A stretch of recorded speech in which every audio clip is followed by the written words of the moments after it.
Gloire à Dieu. Nous sommes très heureux d'être avec vous pendant ces quelques jours, ces quelques soirées. Et je crois que le Seigneur, dans sa grâce et dans sa fidélité, va nous accompagner au fur et à mesure. Alors, nous avons apporté quelques livres qui sont là, donc les livres que nous avons faits cette année, et à partir des enseignements de 2014, pour ma femme, l'harmonie familiale, qui est très importante, l'harmonie familiale. S'il n'y a pas d'harmonie familiale, vous avez beau venir chauffer l'église, ça ne sert à rien. Et beaucoup de chrétiens sont heureux que dans l'église, beaucoup de familles ne sont heureux que dans l'église. Comment accompagner nos ados, ensuite éduquons et adéquatement nos enfants. Et avant de dire oui pour le mariage, les célibataires chroniques et non chroniques. Ensuite, le deuxième guide pratique de prière. Ça a révolutionné beaucoup d'églises qui ont pris cela pour prier. Et enfin, le Saint-Esprit, ça c'est le best-seller actuellement partout, le Saint-Esprit, notre Paraclétos. Donc,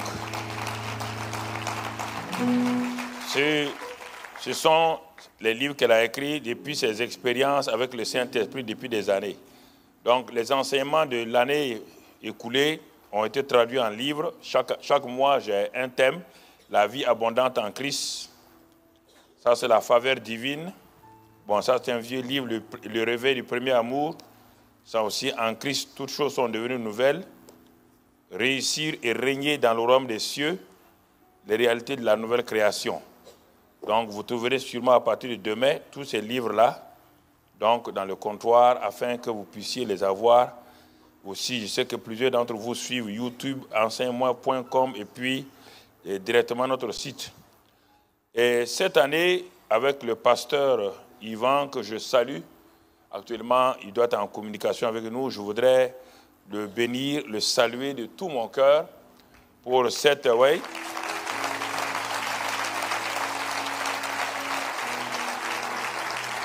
Et pour vraiment ce qu'il fait dans l'œuvre de Dieu au niveau du royaume des cieux, je voudrais remercier son excellente épouse qui m'a accueilli ce soir-là. Et toute l'équipe, Abi et Yves qui sont au Congo, et toute l'équipe des pasteurs qui sont ici, que Dieu vous bénisse abondamment.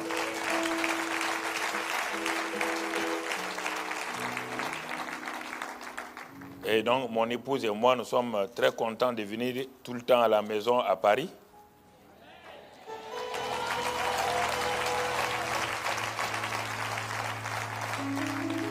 Et pour nous, c'est une fierté de pouvoir venir partager la parole avec vous. Alors, ce soir donc, mon message d'ouverture, notre thème cette année, c'est vivre la réalité de Christ en nous. Et je voudrais que vous soyez très attentifs, parce que le but de Dieu, ce n'est pas que nous ayons des activités chrétiennes. Le but de Dieu, ce n'est pas de remplir les bâtiments d'église. Ça, c'est les bâtiments, ça, ce n'est pas l'église. C'est nous qui sommes l'église. Le but de Dieu, ce n'est pas d'avoir beaucoup d'activités sans une réalité entre nous et lui. Et j'ai vu que avec toutes ces 40 années de voyage dans le monde entier, je me suis rendu compte que les chrétiens, de plus en plus, se sont déconnectés de cette réalité et essaient de faire ce qu'ils ne peuvent pas faire. La vie chrétienne, c'est la vie de Dieu, ce n'est pas la vie d'un homme. Pourquoi voulez-vous essayer de faire ce que Dieu seul peut faire? Je voudrais que vous m'écoutez attentivement, vous allez vous rendre compte de beaucoup de choses. Sûrement, peut-être les derniers jours, on va faire l'évaluation spirituelle de votre vie. Que vous soyez pasteur ou non, vous allez vous rendre compte qu'il y a beaucoup de choses que vous n'avez pas encore saisies pratiquement. Alors, notre message d'ouverture ce soir, donc, comme je l'ai dit, le titre c'est Christ en moi, un divin fait. Christ en moi, un divin fait. Et pour cela, je vais vous amener tout doucement à travers les Écritures.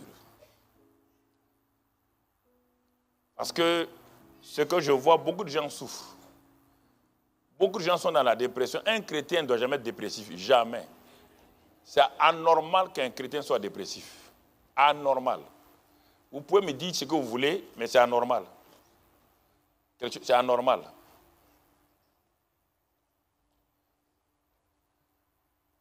Vous ne pouvez pas connaître Christ, la réalité, et vivre dans la dépression, dans ces choses-là. Je ne sais pas, ça fait 40 ans que je suis dans l'affaire, je ne vois pas, je ne sais pas qui va me rendre dépressif, je ne sais pas comment on va me rendre dépressif. Ce n'est pas des problèmes. La Bible dit que vous aurez des problèmes. Il n'a pas dit que vous aurez des dépressions. Non, écoutez-moi, je ne veux pas qu'on applaudisse, je veux que vous écoutez vous-même. Je vais vous ramener à vous-même, ce n'est pas à moi. Moi, je suis déjà en avance. Je viens pour vous amener avec moi. Voilà, donc soyez tranquille et écoutez-moi très bien. Et Christ vit en moi. Christ vit en moi. Qu'est-ce que cela veut dire exactement? Tout d'abord, dans l'évangile de Jean, chapitre 4, verset 24, Jésus dit une parole précise à cette femme samaritaine. Il dit, Dieu est esprit. Dieu est esprit. Et il faut que ceux qui l'adorent en esprit et en vérité. Il y a deux mots esprit ici. Le premier mot est en majuscule, le deuxième mot est en minuscule. Vous avez essayé d'inventer toutes sortes de choses, parler d'adoration, des chants. On ne parle pas des chants ici. Est-ce qu'on parle de chants? Alors, on te dit que Dieu est esprit. Ceux qui doivent l'adorer en esprit. Est-ce qu'on a dit de chanter? Alors, pourquoi vous inventez des choses qui ne marchent pas? Dieu est esprit. Le grand esprit, E majuscule, c'est lui. Il dit ceux qui l'adorent. Ceux qui l'adorent là, c'est qui? C'est les hommes qui l'adorent. Ce sont les hommes qui l'adorent. Et ils vont l'adorer avec quoi? Avec leur esprit régénéré. Pourquoi? Parce que la Bible dit dans Proverbe 20, 27. Écoute bien, Proverbe 20, 27. Dans Proverbe 20, 27, la Bible dit, le souffle de l'homme ou l'esprit de l'homme est une lampe de l'Éternel. Et ce souffle-là pénètre jusqu'au fond de ses entrailles. Dieu est esprit. Et la Bible me dit dans Genèse que Dieu a créé l'homme à son image. Dieu n'étant pas un homme, il ne peut pas créer l'homme à son image. Dieu est esprit. Il a créé l'homme à son image. Donc l'image de Dieu est aussi quoi? Esprit. Allons-y doucement pour qu'on comprenne. Il n'y a jamais eu d'homme au ciel. Au ciel, il n'y a jamais eu de Jésus. Il n'y a pas de Jésus au ciel.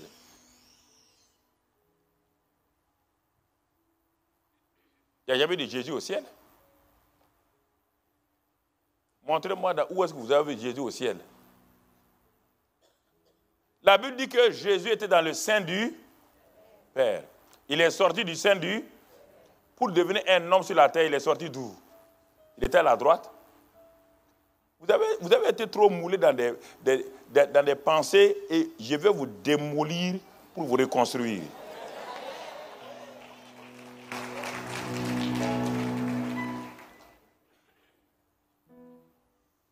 Avant que Jésus ne devienne Jésus, tu l'as vu où? Tu l'as vu où? Les anges ont été étonnés de le voir sortir. N'essaie pas de me contredire. Il faut prendre la Bible. N'essaie pas de me contredire en tant qu'ingénieur informaticien. Tu es trop petit pour ça. Je parle d'esprit à esprit. Je ne parle pas à un intellectuel, ni à un philosophe, ni à un sociologue. Je parle à quelqu'un qui est né de nouveau. Je ne parle pas à un intellectuel ici. Si tu es intellectuel, je suis plus intellectuel que toi. J'ai plus de diplôme que toi. Donc, calme-toi. Spirituellement, je vais te parler. Jésus est sorti d'où? Il est sorti du sein du Père.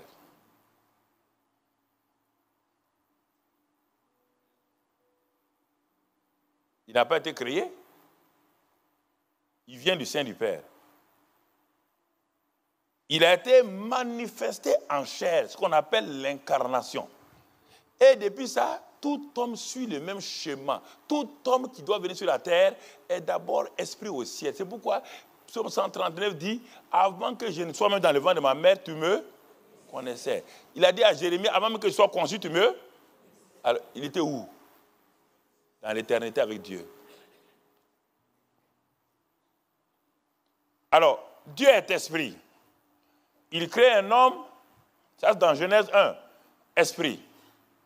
Dans Genèse 2, il dit maintenant, l'homme qu'il a créé là, il va le former. Ça c'est le mot.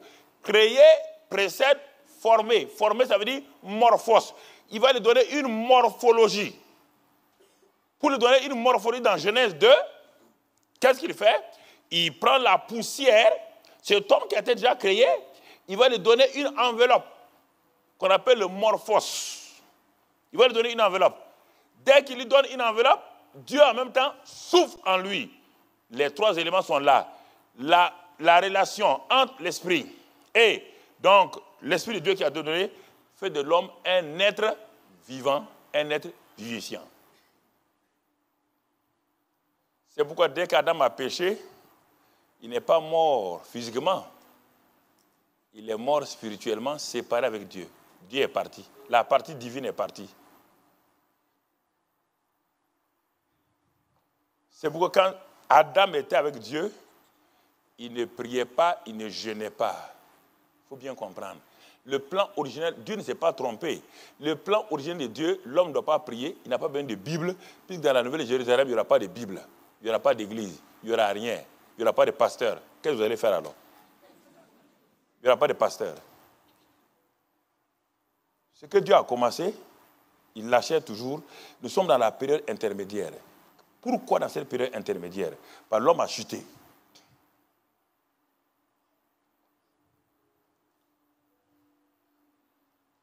Comment veux-tu faire une œuvre que Dieu a préparée d'avance? Dit Éphésiens 2, 10, on le verra. Et tu es son ouvrage. Écoute-moi, Éphésiens 2, 8 dit, tu es son ouvrage. Et tu as été créé pour les bonnes œuvres qu'il a déjà préparées d'avance afin que tu les accomplisses. Alors, comment toi, tu vas croire, comment tu peux faire les bonnes œuvres de Dieu si tu n'es pas dans la même dimension, dans le même esprit que Dieu? Tu vas les faire comment? Tu les connais? Il a déjà préparé d'avance. Tu les connais? En tout cas, c'est être ingénieur ou être informaticien, c'est ça? Alors, Abraham était ingénieur.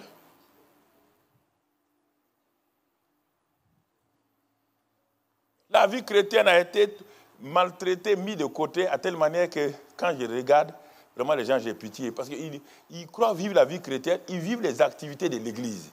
Les activités de l'Église n'ont rien à voir avec la vie chrétienne.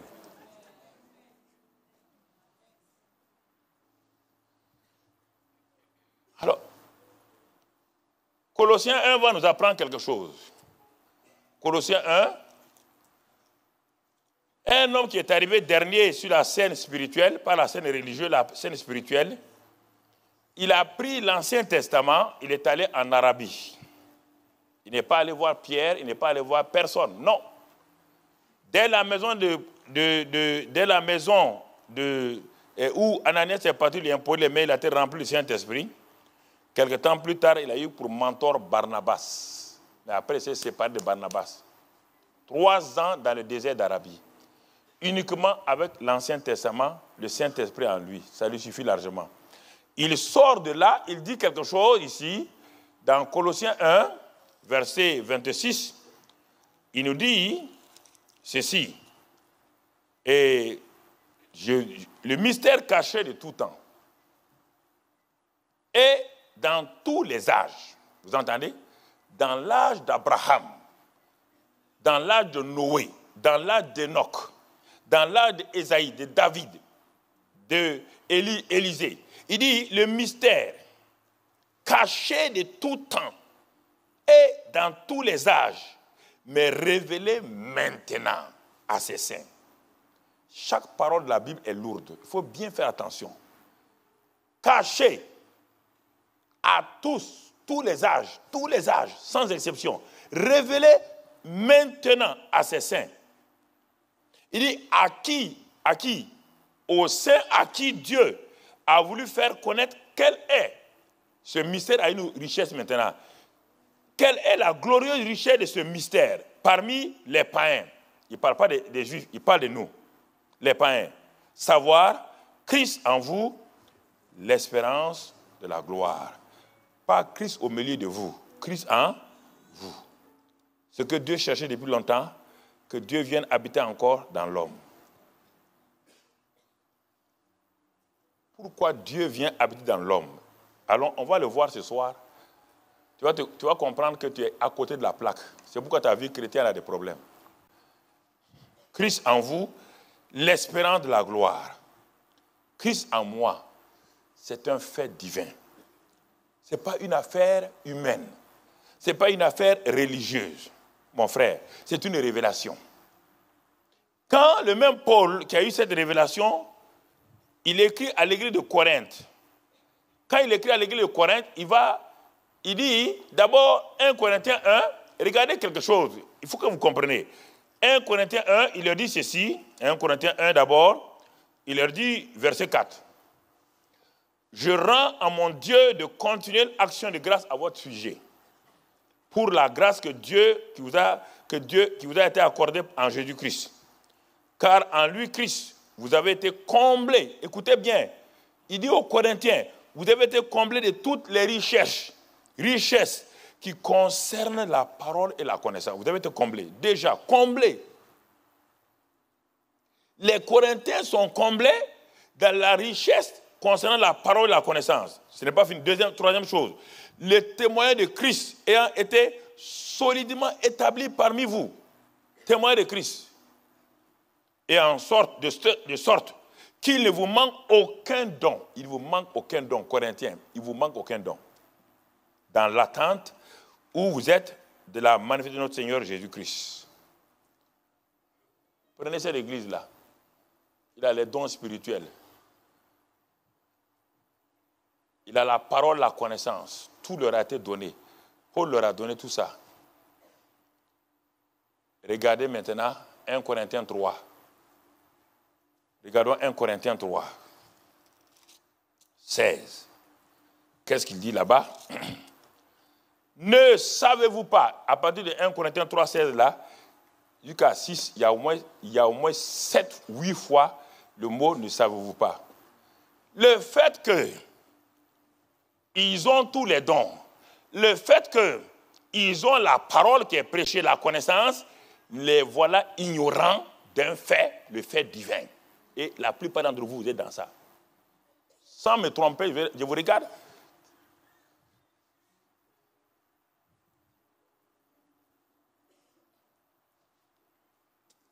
Regardez, ne savez-vous pas que vous êtes le temple de Dieu et que l'Esprit de Dieu habite en vous? Qu'est-ce qui s'est passé entre 1 Corinthiens 1 et 1 Corinthiens 3? Qu'est-ce qui s'est passé? Lis toi-même, qu'est-ce qui s'est passé? Qu'est-ce qui s'est passé? 1 Corinthiens 1 et 1 Corinthiens 3, pour que le monsieur dise, au 1 Corinthiens 1, il commence une lettre avec joie. Les dons sont parmi vous.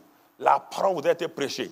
La connaissance a été donnée. Tout. Il est content. Brusquement, il change. 1 Corinthiens 2, il change. 1 Corinthiens 3, il les appelle charnels. Des petits enfants qui passent leur temps à discuter les positions dans l'église. 1 Corinthiens 3, il dit, ah bon, vous faites comme cela parce que vous ne savez pas. Vous vivez comme ça parce que vous ne savez pas que vous êtes le temple de Dieu et que le Saint-Esprit habite en vous. Et il dit, si quelqu'un détruit le temple de Dieu, Dieu le détruira. Car le temple de Dieu est saint et c'est ce que vous êtes. Allons pas à pas. On te dit que tu as tous les dons. Oui, j'ai les talents. Je suis un champion. Dieu te dit, ok, il n'y a pas de problème. Il dit, mais si tu es un champion et tu ne sais pas que tu es un champion habité par le Saint-Esprit, tu es quelle sorte de champion? Tu es un champion qui vit dans la fornication, un champion fornicateur, un homme excellent fornicateur. Le mot excellent, ça te sert à quoi? Le mot champion, ça te sert à quoi? Rien. Fou. Non, le Seigneur m'a parlé en octobre, décembre. Il dit, mais il faut enseigner mon peuple. Enseigne-les parce que le temps va arriver là. Les scandales qui sont dans chez les chrétiens là, parce qu'ils sont ignorants de ça. Ce verset-là, Colossiens 1, 27, Dieu m'a donné ça il y a plus de 30 ans en arrière.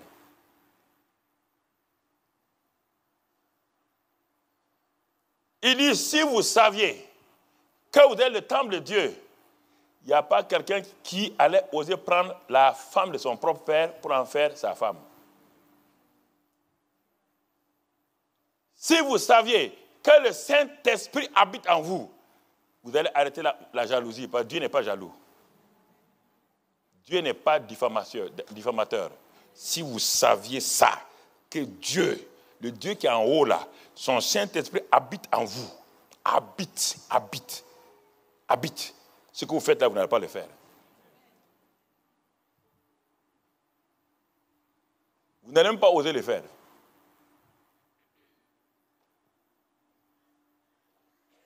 Vous n'allez pas oser le faire.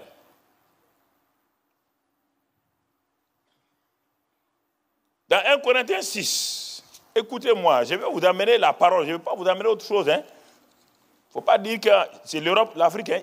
La Bible a une seule Bible, il y a un seul royaume. Il n'y a pas de royaume européen, il n'y a pas de royaume africain.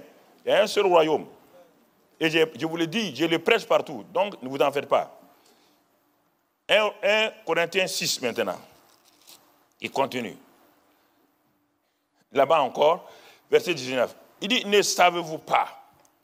D'abord le verset 17. Celui qui s'attache au Seigneur est avec lui un seul esprit.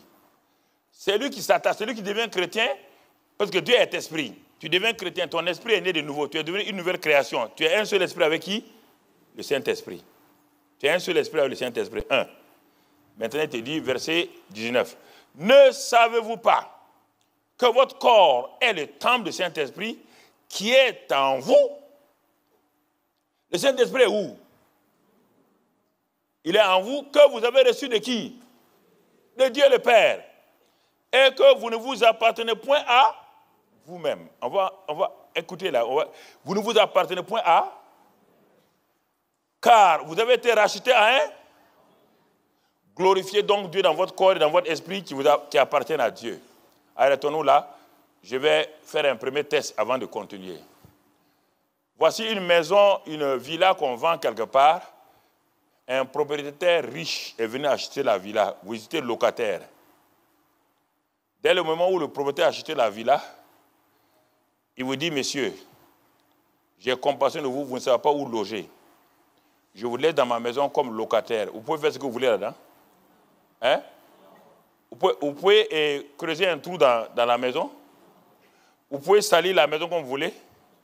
Alors, la Bible dit que nous avons été rachetés à un grand prix. C'est quel prix? Le sang de Jésus. Et que nous ne nous appartenons plus à nous. Ni le corps, ni notre esprit ne nous appartient plus. Ça appartient à Dieu. Alors, pourquoi tu vis comme ça dans la maison de Dieu? Pourquoi tu vis comme ça? Quelle est cette vie que tu mènes là? Regarde ta vie, regarde l'impureté, la fornication, le mensonge, l'adultère. Regarde le vol, l'escroquerie. Et tu dis que tu es chrétien, tu portes une cravate? Pourquoi le Saint-Esprit n'agit pas? Le glorieux Saint-Esprit, le surnaturel, qui sort de moi, des fleuves d'eau vive, doit agir, faire des miracles. Et ça n'agit pas. Et tu es chrétien, tu viens à l'église, tu es naturel. Il n'y a pas de surnaturel en toi. Je te pose la question. Réponds-moi un peu. Vous ne vous appartenez pas. Vous avez été racheté à un grand prix. Donc, nous appartenons à qui? Nous appartenons à qui? Tu es sûr?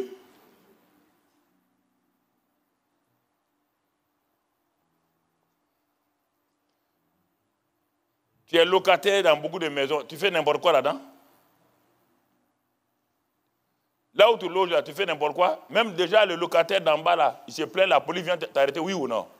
Simple bruit.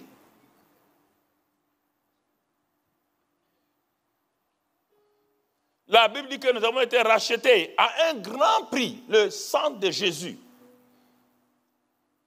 Glorifiez donc, c'est pourquoi il dit, Christ en vous, l'espérance de la gloire. Vous voyez maintenant, glorifiez donc. Quand Christ est en vous, vous glorifiez Dieu. L'espérance de la gloire est là.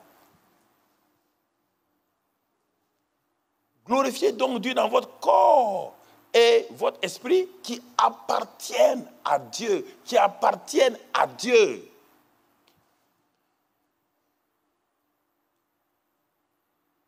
Qui appartiennent à Dieu.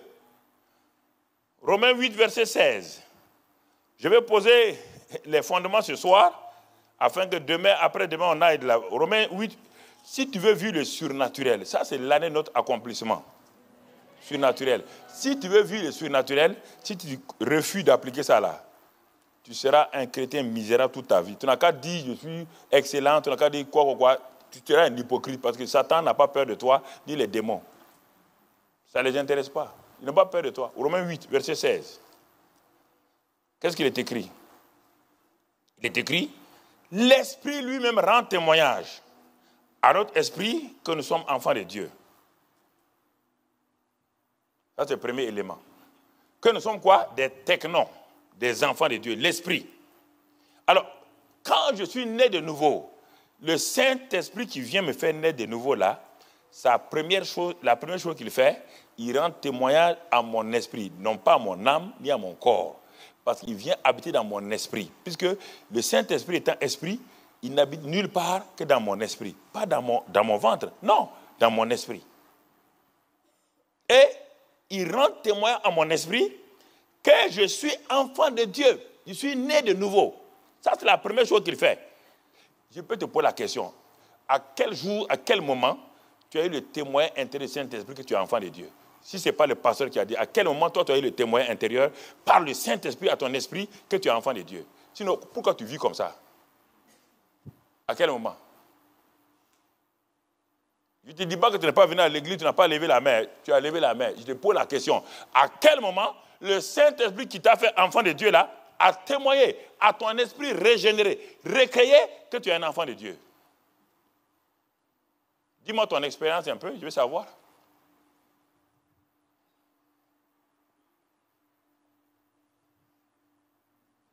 Christ vit en nous. Mais tu as expérimenté quoi? Ce n'est pas un slogan. La différence entre le slogan et la proclamation, c'est un fait. Le slogan, c'est toujours toi qui l'as inventé pour vendre ta marchandise. C'est différent là. Pas transformer les proclamations de Dieu en slogan. Ça ne marche pas.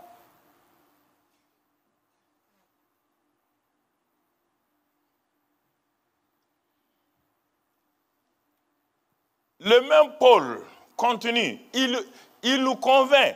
Il écrit aux Corinthiens, ça ne va pas. Il écrit aux Romains, ça ne va pas.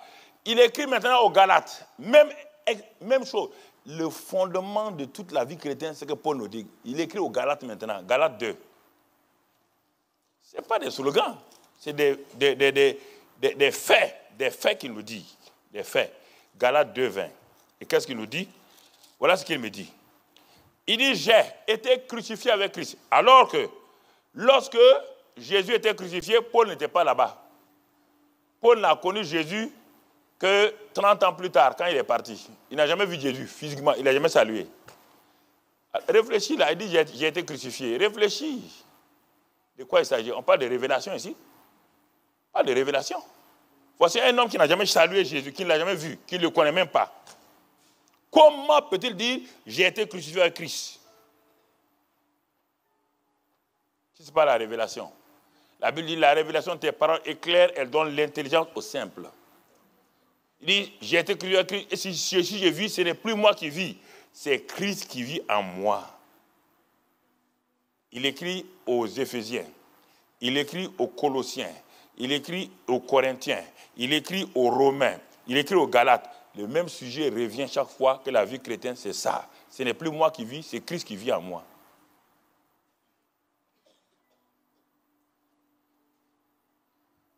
À quel moment, dans la vie quotidienne, quand tu es au service là, à quel moment, quand tu t'assois et les gens te parlent là, à quel moment tu sais que Christ vit en toi? Quel moment? À l'église seulement?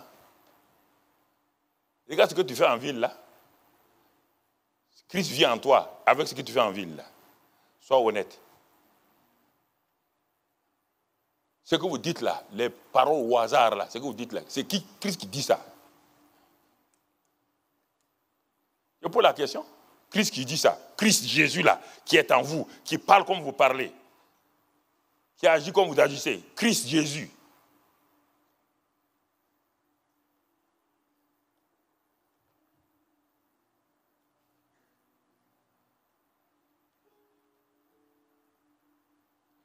Vous savez, Dieu m'a suscité, m'a élevé pour ça, de ne jamais avoir peur de quelqu'un, de parler la fermeté, l'amour, la confiance, mais jamais de n'avoir peur de personne, ni le diable, ni personne. Ça fait 40 ans que je suis dans ça, personne ne me fera frémir. Il faut arrêter de se tromper. Il faut arrêter d'être hypocrite. Ça ne sert à rien. Parce que Satan te connaît, Dieu te connaît, toi-même tu te connais. Tu peux me dire n'importe quoi, pas à Satan ni à Dieu. Dis-moi ce que tu veux. Satan rit et Dieu lui ferme les oreilles. Il y a 3 personnes qui... Toi-même, Satan et Dieu. Donc n'essaie pas de tromper quelqu'un. Ça ne te sert à rien. Si tu es menteur, il faut changer. Tu peux me mentir à moi, mais pas à Dieu, ni à Satan, ni à toi-même. Si tu te mens à toi-même, tu es convaincu que tu te mens, tu es fou. Il y a qu'un fou qui ment, qui croit que ce qu'il dit est la vérité. Non, il faut écouter. Parce qu'on est en train d'amener des chrétiens à la boucherie. On dit qu'on les amène au paradis. C'est le problème qu'il y a aujourd'hui. Dieu est sévère, hein? Il m'a parlé sévèrement. Il dit on est en train d'amener son peuple donc à la boucherie.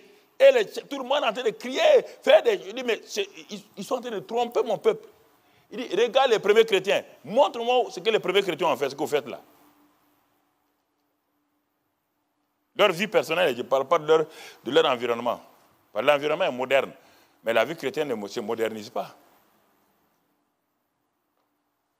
Christ en nous, c'est Christ en nous. Il n'y a pas un Christ moderne, il n'y a pas un Christ vieux.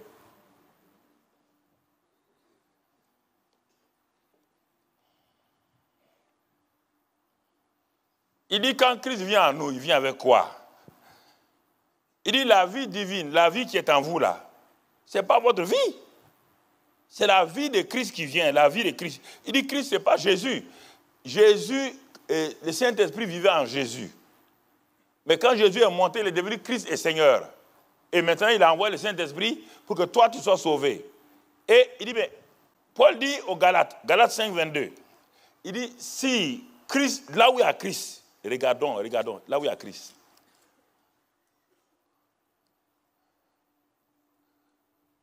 Là, il y a une erreur de Louis II, on dit le fruit de l'esprit. On ne parle pas du fruit du Saint-Esprit, on parle du fruit de ton esprit régénéré. Le fruit de l'esprit, c'est l'amour. La joie, la paix, la patience, la bonté, la vie. Il y a 9 choses. Mais cette phrase-là, en français correct, c'est une faute.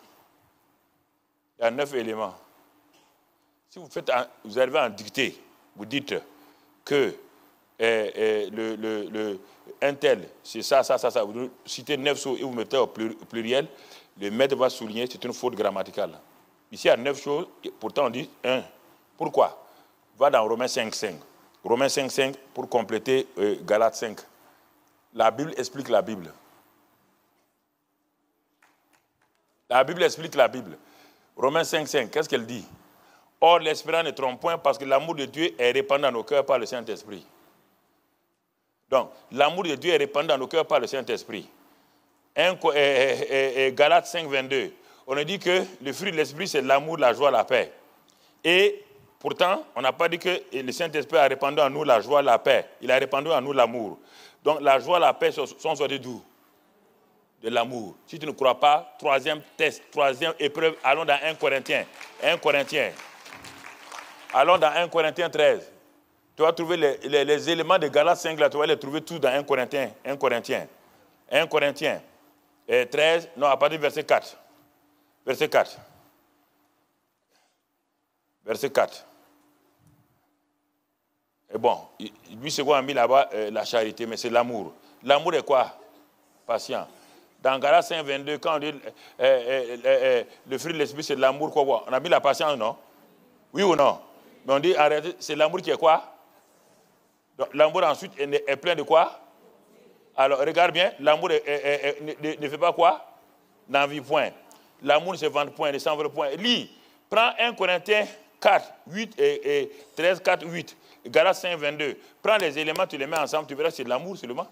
Et le Saint-Esprit l'a répandu en nous. C'est cet amour-là. Quand il y a de l'amour, on dit que l'amour ne fait pas du mal à quelqu'un. Va lire dans Romains 13. L'amour ne fait pas du mal. L'amour ne se vante pas. L'amour ne ment pas sur les gens. C'est de l'amour. Le seul élément. Dieu est quoi? Dieu n'est pas joie, Dieu est amour. Là où il y a l'amour, la personne est remplie de quoi? De joie et de paix. C'est ça qu'on vous dit. Quand vous voyez un homme et sa femme se bagarrer, c'est qu'il n'y a pas d'amour. Là où il y a l'amour, quelle bagarre? L'amour excuse tout, croit tout, espère tout. L'amour ne soupçonne point le mal. Mais une femme, tout le temps, son mari vient et soupçonne le mal. Ça veut dire qu'il n'y a pas d'amour? Quel amour? Il ne parle pas de l'amour philéo, l'amour agapao, l'amour de Dieu.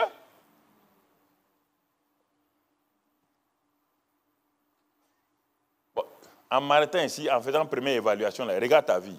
Regarde par rapport à tout ça là. Regarde, toi, tu es chrétien, tu es venu, regarde tout ça là. Ce qu'on a dit dans ces 20 minutes là. Regarde. Tire une première conclusion. Si tu dois te noter, tu te donnes combien toi-même? Tu te notes. Donne-toi une note. C'est la Bible, c'est ça. C'est la Bible qui le parle, hein? Ce n'est pas quelqu'un. Lis, tu as lu, non? On ne parle pas des dons. On ne parle pas des miracles. Nous voyons des miracles régulièrement. Les Corinthiens voyaient les miracles.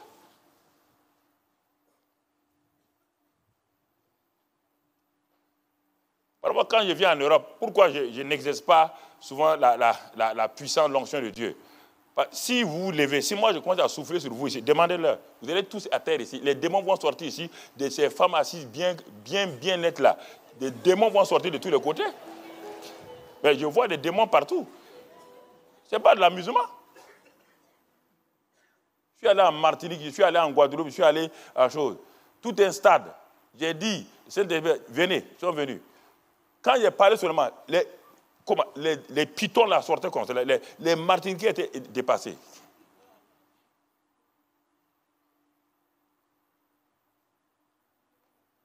Il y a plein de choses, je ne peux pas vous dire. Vous êtes trop chrétien, trop excellent. Vous ne voulez pas qu'on vous dise la vérité. C'est ça le problème. Et vous souffrez. Dans vos maisons, vous dormez mal. Dans vos maisons, vous êtes poursuivis. Tous les projets que vous faites là, rien ne se réalise. Un garçon sort pour te marier. Ça fait 5 garçons que tu as fille. 5 garçons, les 5 garçons ont disparu sans savoir pourquoi. Et tu dis, toi, tu es excellente. Tu as un démon de mari de nuit qui te suit. Un démon qui te suit.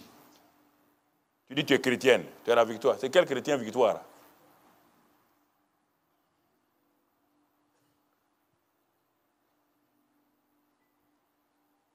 Les maladies sont là. Maladies héréditaires. Le grand-père est mort de telle maladie. Son fils est mort de ça. L'oncle est mort de ça. Le grand frère est mort de ça. Tout le monde est mort de ça. Et toi, tu es assis, tu attends ta mort. Tu as peur. C'est pas... Non, mais quand je vous regarde parfois, j'ai pitié. Je parle de tous les chrétiens européens là. Quand je les regarde, vous dites, en Afrique, nous, on est ceci ou cela. On est excellents spirituellement. Hein. C'est pas... Non. On est très excellents spirituellement. On refuse qu'un démon nous massacre. Regardez. Les choses ne se réalisent pas. Vous êtes là. Vous priez, il n'y a pas d'exaucement. Je ne comprends pas comment un chrétien peut prier, il n'y a pas d'exaucement. Moi, je ne comprends pas cette vie chrétienne-là. C'est quelle vie chrétienne, ça? Je ne prie pas pour l'argent. L'argent me suit.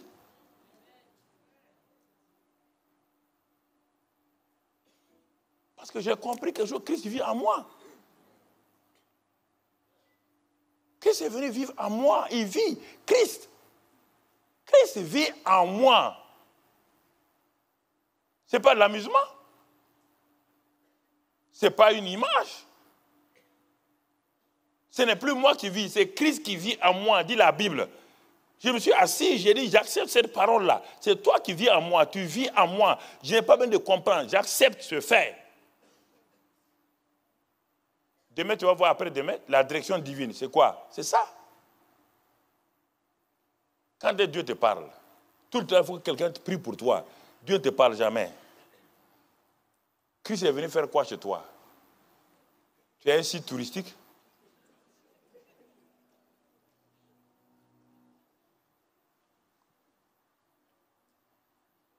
Mais regarde. Colossiens 2, verset 9. Colossiens 2, verset 9. Regarde encore. Colossiens 2, verset 9. Il dit, car en lui habite corporellement toute la plénitude en Christ, toute la plénitude de la divinité. Le verset 10 dit, vous avez tout pleinement en lui. Dans Christ là, habite, dans Christ, habite toute la plénitude de la divinité. Tout ce qui est Dieu là, habite en lui. Un. Et ce Christ là habite en toi. Regarde, toi-même. Toute la plénitude de la divinité habite en Christ. Et Christ habite en toi. Et il n'y a rien qui se passe. Verset 2, 3. Montons plus haut. Verset 2, 3. Qu'est-ce qu'il a dit là-bas? Hein? Verset 2 et 3. Allons au verset 3. Qui soient unis et enrichis, mystère dans lequel sont cachés tous les trésors de la sagesse de la... Christ, c'est le mystère de Dieu, dans lequel sont cachés tous les trésors de la sagesse. Tous les trésors de la sagesse sont en Christ, et Christ est en moi. Et il n'y a aucune sagesse en moi, aucune intelligence. Ça ne va pas là. Est-ce que vous allez vous arrêter un peu?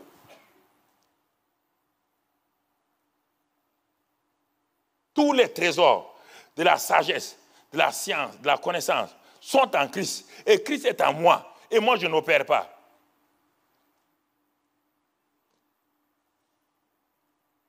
Dans l'Ancien Testament, on dit qu'on est la tête et non pas la queue. En haut et non pas en bas. Ça, c'est l'Ancien Testament. Ils n'ont pas Christ en eux. Ils n'ont pas le sang de Jésus. Et pourtant, ils sont la tête et la queue.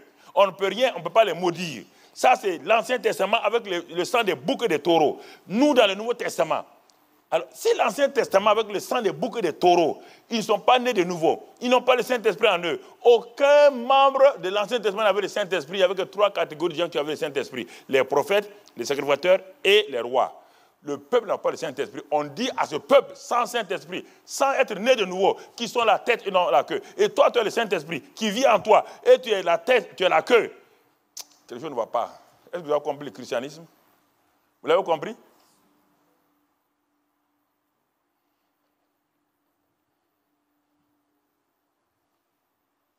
Vous l'avez compris? C'est ça.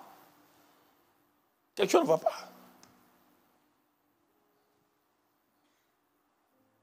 Seigneur m'a secoué octobre-novembre.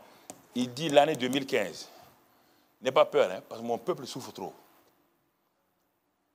Il faut leur révéler la vérité. Parce que tout ce qu'ils font là, c'est du cinéma. Ils sont des acteurs. Ils ne sont pas la réalité. Ils se trompent eux-mêmes. Par le temps vont s'endurcir. Il dit, tu vois le monde là. Vous parlez des choses, des terrorisme, quoi, voilà. Il dit, ça va devenir pire que ça. Et les chrétiens qui ne sont pas enracinés en moi ne peuvent pas tenir. Il m'a dit ça en octobre quand j'étais à Toulouse, dans l'église où j'étais converti. On avait la conférence des femmes en octobre. Dieu m'a dit, annule la conférence des femmes. Quelque chose va se passer au Burkina. Il dit à ma femme, on va annuler. Il dit, mais on a déjà mis des millions. Il dit, on va annuler. Quand Dieu me parle, j'obéis à Dieu. Moi, on a annulé. Même ici, il y a des gens, on a entendu des gens qui ont téléphoné que le pasteur n'a pas la foi. Est-ce que vous ne savez rien, ignorant comme ça, vous dites que je n'ai pas la foi. Vous ne savez rien, vous êtes là, faites. Le jour où la conférence devait commencer, c'est le jour-là qu'il y a eu les troubles au Burkina Faso. On attendait 15 000 personnes. 15 000 personnes dans les rues de Ouagadougou. Avec l'armée et les gens qui tiraient. J'ai des problèmes avec moi. J'avais des cadavres sur moi. Qu'est-ce que je vais faire? Tout le monde me dit, papa. Il ne faut pas dire papa maintenant, il faut dire dada.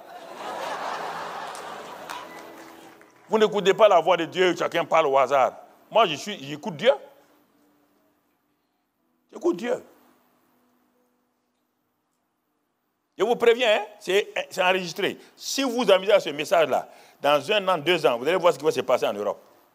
Si vous croyez que c'est amusement, il n'y a pas un pays européen qui peut contrer quoi que ce soit. Le monde est pire que vous le croyez. Hein? Ok. Bon, je préfère vous prévenir. Si vous voulez, vous croyez. Ok. Ne croyez pas. Vous croyez que c'est en Afrique. Ok.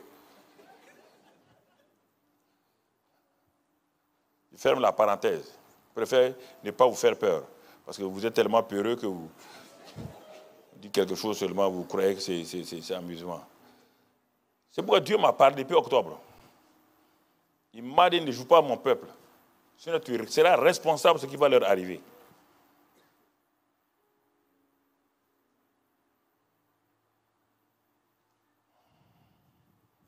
Vous voyez là, Romains 7, 22.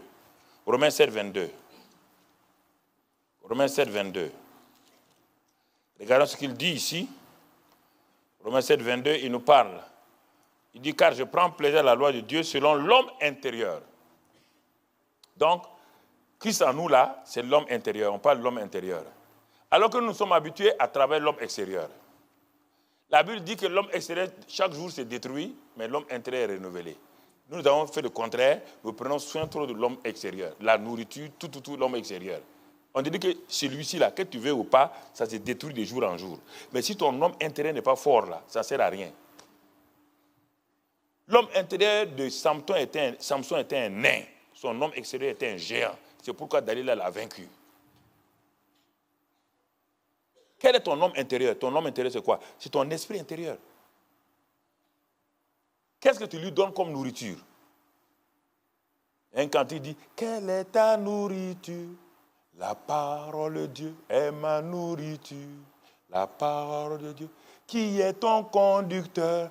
Le Saint-Esprit est mon conducteur. Ce sont des chants que vous devez chanter.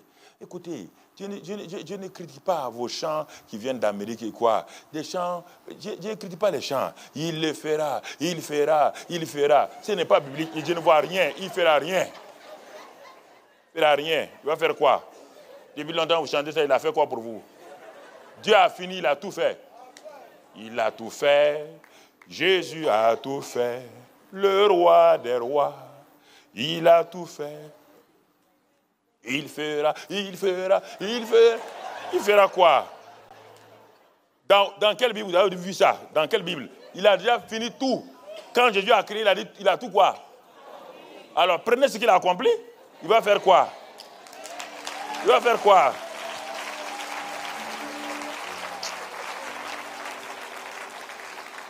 Il va faire quoi? Tu veux qu'il fasse quoi? Il va faire quoi? Il a guéri, il a sauvé, il a libéré, il a délivré. Il va faire quoi? Dites-moi, vous chantez des chants qui ne correspondent pas à la Bible. Ça ne vient pas de vous, ça vient du chanteur, le gros chanteur de Benny Hinn là. Vous l'avez traduit seulement en français, donc ne vous fâchez pas. Ce n'est pas votre chant, vous êtes des copistes. Donc, ok. Je le connais, je suis allé chez Benny Hinn plusieurs fois. Donc, ne vous fâchez pas là. C'est pas aujourd'hui, c'est chanté à longtemps. Alvin Slow, quoi? Slow. Voilà, c'est lui qui chante ça. Donc, mon ami, 2 Corinthiens 4, 16. 2 Corinthiens 4, 16. 2 Corinthiens 4, 16. Qu'est-ce que la Bible nous dit? C'est pourquoi nous ne perdons pas courage. Et lors même que notre homme extérieur s'est détruit, notre homme intérieur fait quoi? Se renouvelle. Les chrétiens, c'est comme ça. Notre homme intérieur doit se renouveler chaque jour, même si mon homme extérieur se détruit. Puis l'homme extérieur va se détruire obligatoirement. Mais l'homme intérieur doit se renouveler. Renouveler régulièrement. Régulièrement.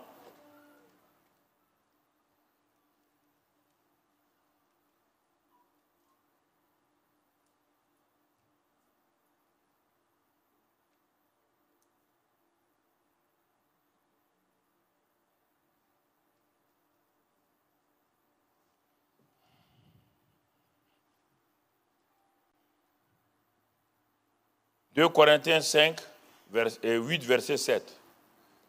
8, verset 7. 2 Corinthiens 8, verset 7. 8, verset 7. de même que vous excellez en toutes choses, vous voyez bien, en foi, en parole, en connaissance, en zèle à tous égards et dans votre amour pour nous, faites en sorte d'exceller aussi dans cette œuvre de bienfaisance. Dieu nous demande d'exceller dans les œuvres que Dieu nous a donné de faire. D'exceller dans ça. Vous voyez la liste des choses qu'il a données là? Vous avez vu? Hein? Vous excellez en quoi? En foi. Donc Dieu me demande d'exceller en quoi? En foi. Devant une circonstance, ma foi est claire. Ma foi agit. En quoi? En parole. Je suis établi sur la parole de Dieu. En quoi? En connaissance. En quoi? En zèle à tout égard. Et dans l'amour pour tout le monde. Je ne suis pas étroit dans l'amour. Moi, j'ai refusé d'être étroit dans l'amour. Je refuse d'être étroit. J'aime tout le monde. C'est pourquoi les gens disent, mais pasteur Karambéré est bête. Je n'ai pas d'ennemi, je n'ai pas d'adversaire. Je n'en ai pas, je n'en aurai pas. Christ est mort pour tout le monde.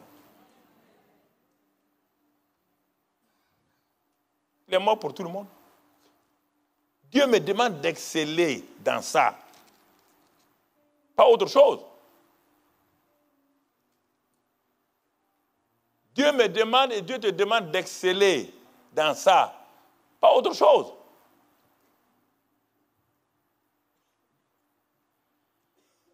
Alors, puisqu'on a établi des faits, on va parler maintenant, on va dynamiser ça, vivre la vie, la réalité de Christ. Jusqu'après, on n'a pas commencé ça. On a parlé des faits, Christ en moi. Le thème c'est vivre la réalité de Christ. On n'a pas vu le mot vivre encore. On a parlé des faits qui sont réels. Vivre maintenant, c'est dynamiser la chose. On était en statique, on passe en dynamique. Vivre la réalité de Christ en moi.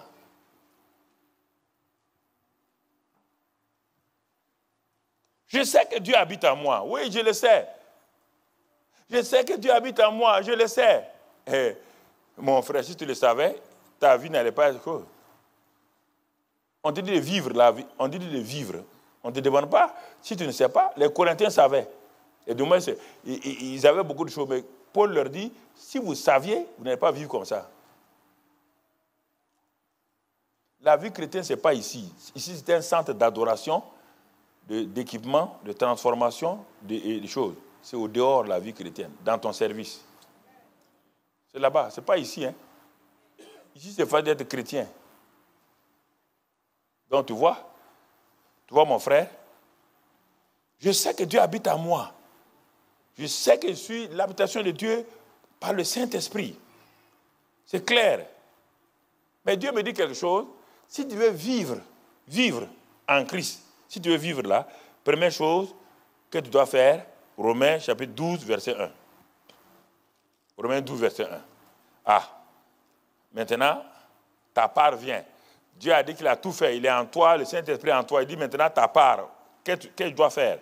Il dit, je vous exhorte donc, frères, par les compassions de Dieu, à offrir vos corps comme un sacrifice vivant, saint, agréable à Dieu, ce qui sera un culte raisonnable. Voilà ta part. Christ est en toi, il y a tout autour. Il dit, ok, très bien. Maintenant, je t'exhorte à livrer ton corps comme un sacrifice vivant. Puis ça ne t'appartient pas, ça a été racheté. On dit, livre-le. Quand tu as acheté une marchandise, on fait quoi? On vient faire quoi? On vient livrer la marchandise. Tu dois livrer. C'est déjà acheté. Vous ne voulez pas livrer vos vies. Et vous voulez avoir votre vie, avoir la vie de Christ. Ça ne marche pas. Personne n'a jamais marché avec les pieds écartés. On marche les deux pieds ensemble. Et on avance. Dieu dit, livrez vos corps comme un sacrifice vivant, saint, agréable. Ce qui sera un culte raisonnable. Livre ton corps, parce qu'il est racheté à un grand prix. Livre ton corps. Ça, c'est 1. Le verset 2 dit quoi? Ne vous conformez pas. Ne vous conformez pas à ce siècle présent-là. Mais soyez transformés, métamorphosés. Par quoi? Le renouvellement de votre intelligence. Et quand vous serez transformé, quand vous avez livré votre corps à Dieu, en disant, Seigneur, je suis un sacrifice vivant. Oh, j'ai livré mon corps à la fornication. J'ai livré mon corps au mensonge. J'ai livré mon corps à l'alcool. J'ai livré mon corps à trop de choses. Seigneur, je suis fatigué de moi-même. Je suis fatigué. Seigneur, aujourd'hui, je me répands. Je prends mon corps, je te le livre par la foi. Dieu dit, ok, c'est pas fini. Arrête de te conformer à ce monde présent. Arrête de te conformer. D'être conforme à ce monde-là, mais sois transformé. Il y a le mot conformer, il y a le mot transformer. Il y a les deux préfixes, con et trans. Et les deux suffixes, former, former. Méta, transformer, conformer. Il dit, sépare-toi. Ne t'identifie pas au monde, sois transformé par le renouvellement de ton intelligence. Pourquoi? Il dit, en ce moment-là, si tu fais ça, mon enfant, tu vas connaître quelque chose.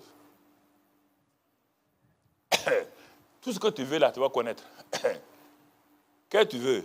Tu veux connaître ma volonté, ce qui est bon, ce qui est agréable, ce qui est parfait. Ce que tu veux connaître, il dit oui. Il dit, mais toi, tu ne te livres pas à moi. Tu n'es pas changé. Tu as beau prier, rien ne se passera. C'est conditionnel, là. Ou bien, ce n'est pas conditionnel? Connaître la volonté de Dieu, ce n'est pas conditionnel? C'est conditionnel. Ne te conforme pas et livre-toi. En ce moment, qu'est-ce qui va se passer? Philippiens 2,13. Qu'est-ce qui va se passer? Le Saint-Esprit qui vit dans ton esprit. Toi, tu t'es livré au Saint-Esprit. Tu refuses de te conformer à ce monde-là. Le Saint-Esprit, dans une joie, il dit maintenant, ah, ce jeune homme-là veut me suivre. Lis maintenant, qu'est-ce qu'il va faire? Car c'est Dieu qui produit en vous le vouloir et le faire selon son bon plaisir. En ce moment-là, Dieu dit, tu vas connaître ce qui est ma volonté, ce qui est bon, agréable et parfait, car moi-même, de l'intérieur, je vais produire le vouloir et le faire selon mon bon plaisir. Tu ne fais pas ça, tu veux la volonté de Dieu. Jamais Dieu va te la montrer. Jamais. Les gens vont te mentir. Jamais. Jamais. C'est pourquoi les gens prient depuis des années, il n'y a rien. Ils ne veulent pas la volonté de Dieu.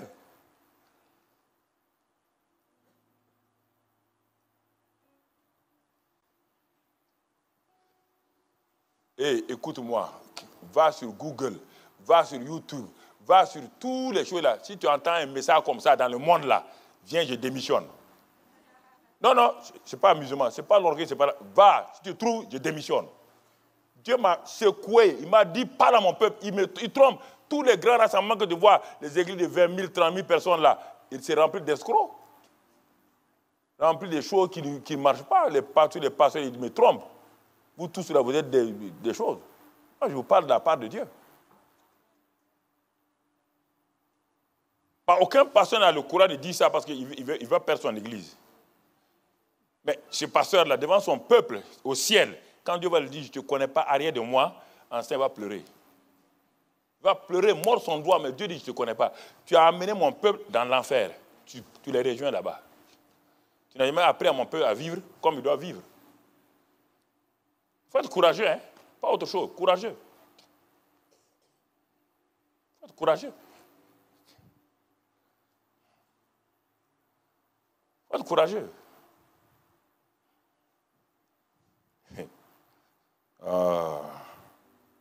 Mon corps appartient au Saint-Esprit.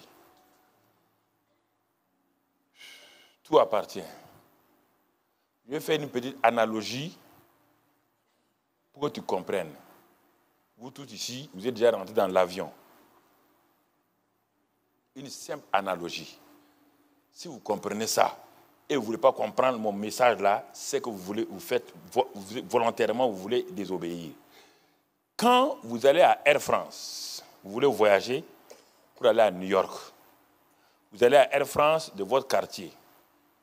Vous partez pour acheter un billet à un grand prix. Donc, vous avez fait un échange. La demande, l'offre et la demande. Vous voulez une place, Air France dit que la place coûte tant d'euros. vous donnez votre argent, donc un franc dit, cette plat vous appartient. Très bien. Tel jour à telle heure, tel plat, tac, tac, vous venez, rentrez dans l'avion. Vous voulez aller à New York. Maintenant, vous devez comprendre quelque chose. L'avion, je vais donner une analogie pour que vous compreniez naturel et spirituel. L'avion, c'est votre corps. La carcasse de l'avion, là, c'est votre corps. Avec ses deux ailes, ses moteurs-là, c'est votre corps dans lequel vous allez entrer et pour aller jusqu'à New York. Maintenant, dans cet avion-là, il y a une place qui est bien fermée, où il y a deux personnes qu'on appelle le commandant de bord et le copilote. Le commandant de bord, c'est le Saint-Esprit. Le copilote, c'est ton esprit. C'est pourquoi ils ont le même tableau de bord des deux côtés. Ton esprit et le Saint-Esprit parlent le même langage. Le commandant de bord n'a pas un tableau et le copilote un autre tableau. Jamais. C'est le même tableau. Ils parlent le même langage. Toi, tu dis que tu es régénéré. Tu es né de nouveau. Tu parles contre le Saint-Esprit. Quand le Saint-Esprit parle, tu ne comprends pas. Le copilote, on ne met pas le pilote devant l'avion, allez mettre le copilote à la queue de l'avion. On les met tous dans un seul endroit. Ils ont tous les mêmes éléments, tous des deux côtés. C'est le même tableau de bord qui est répété deux fois. Ça, c'est ton esprit. Et ton corps, c'est l'avion. Ton âme, c'est quoi maintenant? Ton âme est divisée en deux groupes. Les hôtesses et les stewards, ça, c'est les bons sentiments de ton âme. Toi-même, tes sentiments personnels dans l'avion, là, ce sont les mauvais sentiments. Tu as pris l'avion, il te pose la question. Tu as acheté, on t'a donné une place. Quand l'avion va décoller, qui commande l'avion? Qui est le chef de l'avion? C'est qui? Le commandant de bord. Il travaille avec qui? Le copilote. Le Saint-Esprit qui est en toi, il t'a racheté. Et il travaille avec qui? Ton esprit. Pas avec ton âme, ni avec ton corps. Il travaille avec ton esprit, qui est racheté. Ils sont un. Ils sont les deux. Ils ont fait les mêmes études. Tu comprends? Le pilote là a fait le commandant a fait les mêmes études de pilote que le copilote.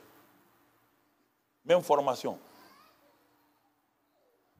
Le Saint-Esprit et ton esprit sont issus de la même chose. Leur substance, c'est l'esprit. Ils sont ensemble en train de travailler. Et ils se comprennent très bien. C'est pourquoi le Saint-Esprit donne un langage à ton esprit, qu'on appelle le parler en langue. Ils parlent le même langage. Ils sont d'accord. Et ensuite, c'est le commandant de bord qui a préparé son plan de vol. Ce n'est pas quelqu'un d'autre. Le plan de vol pour aller à New York, il va dire qu'il va passer près de la côte anglaise. Quand il va passer près de la côte anglaise, il va tourner, aller passer maintenant, à allier tout le Canada. Et son plan de bord est déposé. Toi, tu ne peux rien changer là-dedans. Pourquoi vous voulez, le Saint-Esprit vient habiter en vous, vous voulez changer son itinéraire, vous voulez faire votre vie, vous voulez être heureux. Comment vous voulez être heureux? Qui est le pilote de ta vie? Le Saint-Esprit. Qui est le copilote? Ton esprit. Ton âme, c'est quoi? C'est les hôtesses. Quel est le rôle des hôtesses? Les hôtesses dépendent du pilote et du copilote. Quand ils veulent démarrer, tu entends un bruit, il fait clim, clim. Ça veut dire quand ils sont assis, quand le bruit sonne, ça veut dire que le copilote vient de parler aux pilotes, aux hôtesses, pour leur dire de se lever, de parler maintenant pour dire, maintenant, oui, voilà, on vient de décoller tant, mettez-vous à l'aise, ne fumez pas. Les hôtesses et les stewards ne parlent que lorsque le pilote a donné des ordres. Est-ce que vous entendez? Est-ce que vous comprenez ça? Vous êtes dans l'avion, c'est ça. C'est ça. Ça, c'est le rôle des hôtesses et des stewards. Le rôle des stewards, c'est de faire quoi? Quand l'avion va, le pilote et le copilote sont assis, tranquilles. Et dans leur radar, ils voient qu'il y aura des zones de turbulence. Là encore, ils annoncent aux hôtesses, oui ou non? C'est l'hôtesse qui... Parfois, le commandant parle comme ça pour vous faire, mais c'est l'hôtesse qui prend la parole pour vous dire, maintenant, zone de turbulence, que tout le monde attache quoi? Il te pose la question là. Si toi tu rentres dans un avion, tu refuses la discipline de l'avion, ça va aller? On dit d'attacher une ceinture, toi tu te lèves, tu te promènes dans la zone de turbulence, on va te laisser? Pourquoi voulez-vous que Dieu vous laisse? Pourquoi voulez-vous que le Saint-Esprit vous laisse? Faites ce que vous voulez.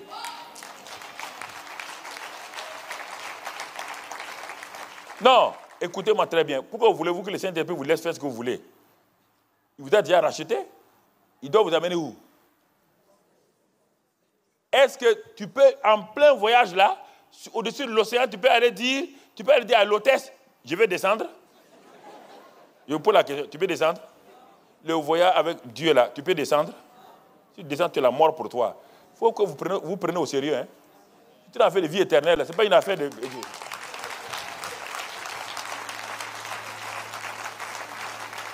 Non, vous jouez avec Dieu, vous croyez qu'on devient chrétien, on fait ce qu'on veut, on va où on veut. Qui vous a dit ce mensonge-là? Qui vous a dit ce mensonge-là?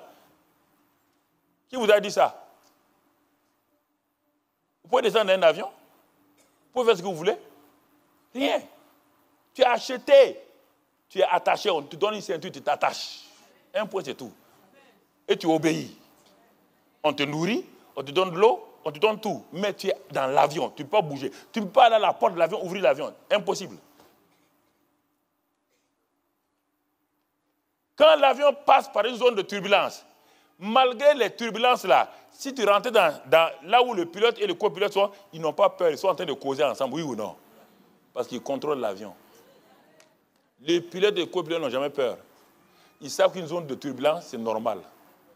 La zone de turbulence que tu traverses là, problèmes familiaux là, problèmes de choses de professionnels là, le Saint-Esprit sait que c'est normal. Jésus t'a déjà prévenu, vous aurez des tribulations.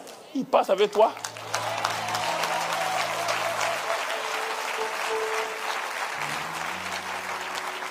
Il passe avec toi. Mais pourquoi vous inquiétez? Pourquoi vous voulez prier? Dans une zone de turbulence, un passager qui se met à prier, on va le calmer, oui ou non? On dit, mais madame, vous calmez là. Le contrôle, le pilote sait où il va. Calmez-vous. Vos cris ne vont pas vous servir. Pourquoi vous vous mettez à crier? Vous n'avez pas confiance au pilote? Vous n'avez pas confiance au Saint-Esprit? Vous voulez qui n'a qu'à vous dire? Jésus est au ciel. Le Père est au ciel. Jésus n'est plus sur la terre. C'est le Saint-Esprit qui est en toi. C'est le pilote et ton esprit et le copilote. Réfléchissez ça un peu. C'est l'analogie entre le voyage naturel en avion et le voyage spirituel avec le Saint-Esprit. Le plan de vol est entre les mains. Le jour où tu es né, avant que tu naies de nouveau, tu étais connu au ciel par Dieu.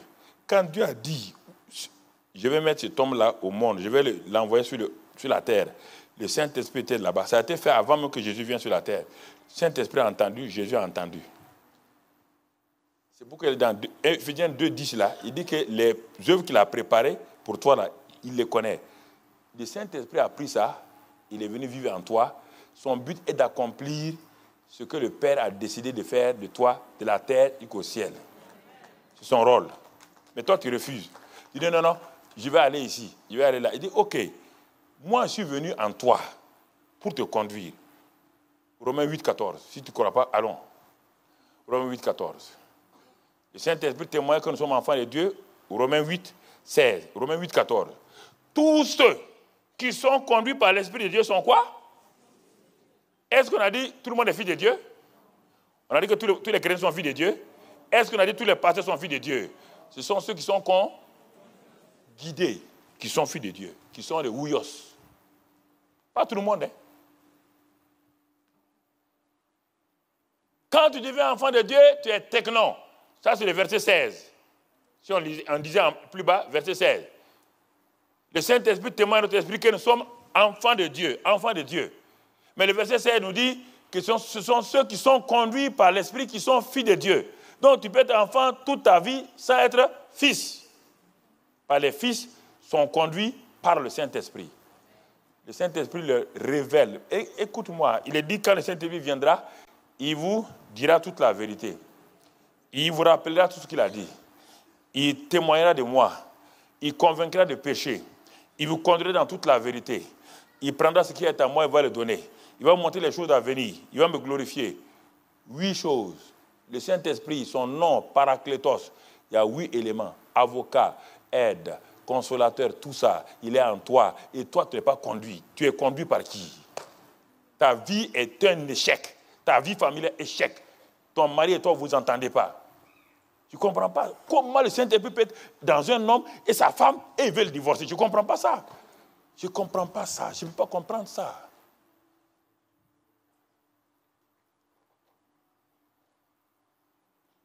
Donc, ça veut dire que vous n'avez rien compris dans la vie chrétienne.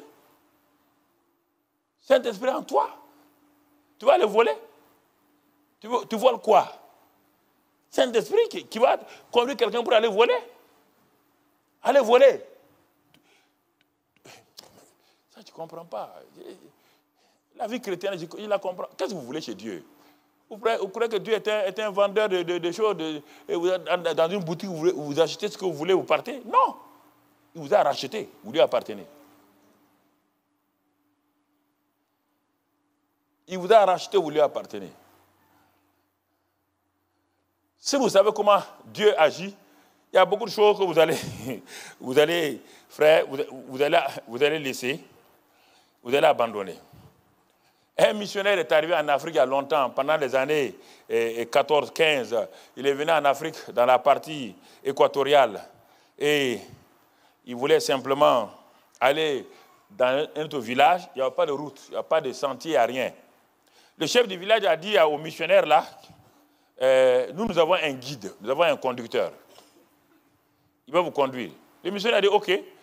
On lui a donné 2 ânes. Il a mis ses affaires dessus et on lui a donné un conducteur, un guide, avec 2 autres personnes qui l'aident. Ils ont pris la route de la forêt équatoriale. Et le guide là n'avait que sa manchette en main. Il marchait devant, il coupe la broussaille là et puis il avance. Il est arrivé dans un endroit où on ne voyait rien.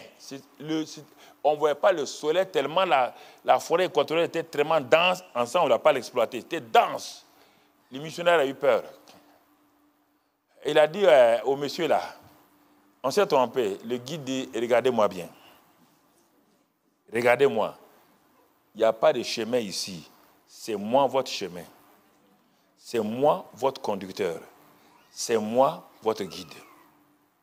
Si vous me quittez maintenant, vous mourrez. Regardez tout ce qu'on a coupé là. Regardez comment ça s'est refermé. Vous allez partir où? Le missionnaire, avec son raisonnement européen, occidental, dit, mais, non, il dit ici là, c'est moi votre guide. C'est moi votre conducteur. C'est moi votre aide. C'est moi votre avocat. L'Africain ne comprenait pas le mot paraclétos, mais tout ce qui est dit sur le mot paraclétos, le Saint-Esprit, il a dit les 8 mots aux missionnaires. Les missionnaires connaissaient la Bible. Il était dépassé. Un Africain qui ne connaît pas ces mots-là, et il lui dit ça. Ils ont continué. Au bout de 2 heures, dans la forêt là, ils sont allés tomber net sur le village où ils devaient aller. Dès qu'il a fini, la dernière chose qu'il a coupée, il a dit voilà le village. Le missionnaire dit mais comment tu sais? Il dit non. C'est ça, c'est à moi, c'est ma formation, ça. Je suis un guide. Le Saint-Esprit est comme ça. Pourquoi vous voulez le conseiller? On dit, il s'appelle conseiller. Pourquoi vous voulez le conseiller pour faire quoi? Vous voulez lui dire quoi qu'il ne connaît pas? Vous voulez lui dire quoi? Vous voulez lui dire quoi? C'est pas, Dieu vous a donné une église. Suivez le Saint-Esprit. C'est pas votre église. Jésus a dit, je ferai quoi? Il a dit, nous bâtirons l'église. Il vous a dit ça. Je bâtirai mon... Et les portes du séjour des morts ne préviendront point. Pourquoi vous vous mettez à la place de Jésus pour conduire l'église? Qui vous a dit ça? Il vous a dit, je ne vous laisserai pas orphelin, j'enverrai le Saint-Esprit.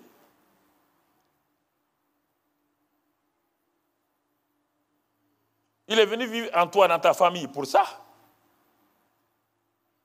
Le Saint-Esprit est en toi. Il est en toi. Un autre missionnaire s'est prélassé dans un hamac à 13 heures. Il fait chaud. En ce temps, il n'y avait rien. Il n'y a pas de ventilateur, il n'y a pas d'électricité en Afrique. Il s'est prélassé dans un hamac attaché à 2 arbres. Il était couché dans le hamac en RDC. Il s'est prélassé. s'est prélassé. À un moment donné, l'homme intérieur lui a parlé. Le Saint-Esprit, dans son esprit, lui a dit, il y a un danger. Mais il a regardé à gauche, à droite, il n'a rien vu. Il a continué à se prélasser. Mais il est dit que notre esprit est la lampe de l'Éternel. La lampe a commencé à brûler plus fort. Au troisième moment, quand le missionnaire a su que c'est le Saint-Esprit qui lui parle par l'Esprit, il le connaît, il a sauté du hamac. Dès qu'il est sauté, le mamba vert est descendu dans le hamac. Toi qui viens de RDC, tu connais le mamba vert, hein? Il n'a pas peur de quelqu'un. Il est descendu dans le hamac. Net.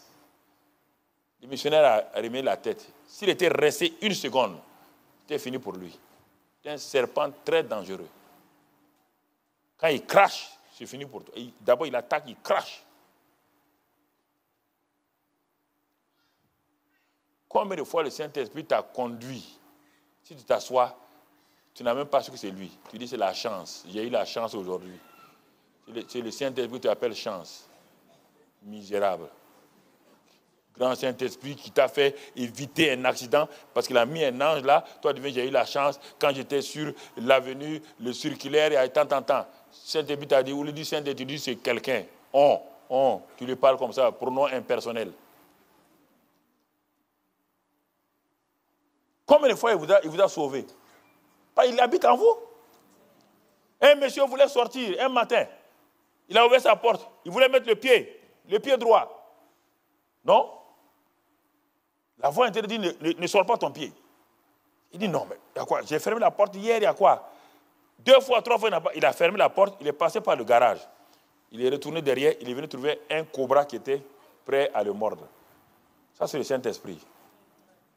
On va voir la direction divine. Tu vas te rendre compte que tu as perdu de l'argent, des affaires. Tu dis, ça c'est bon, que ton comptable a dit que c'est, voilà le bénéfice. Mais est-ce que tu connais la fin du projet? Le bénéfice est aujourd'hui, mais le projet doit durer 6 mois. Avant que tu finisses 6 mois, un accident arrive et tu bouffes ton bénéfice et tu t'engages tout ton argent frais là-dedans. Combien de gens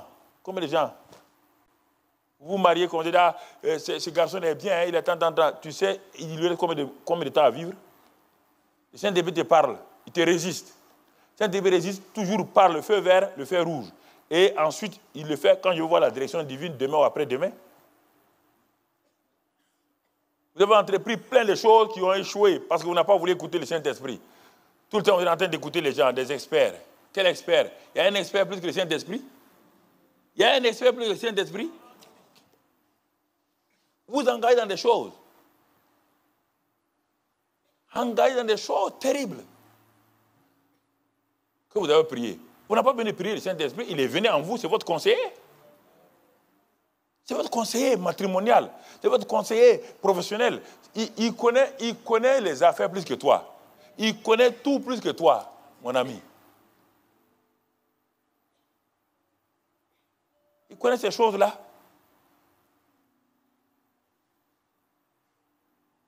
Je ferai le témoignage des hommes d'affaires qui sont chez nous. Comment je leur ai appris ces choses-là? Ils n'ont jamais manqué de marché. Jamais. Ils sont partis des petits hommes d'affaires, des milliardaires aujourd'hui, dans l'église. Des femmes comme des hommes.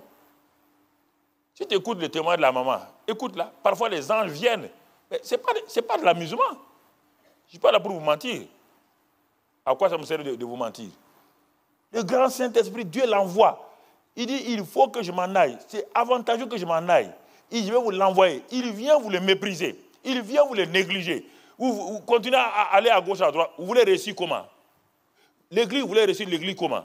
Vous croyez parce que vous avez une belle église, c'est ça le succès? Le succès n'est pas une belle église ni le tapis. Le succès, ça dépend combien d'entre vous obéissez à Dieu. C'est une église de 3000 personnes. S'il y a 300 qui obéissent à Dieu, donc il y a combien? 2700 désobéissants. Vous croyez que l'église lui plaît?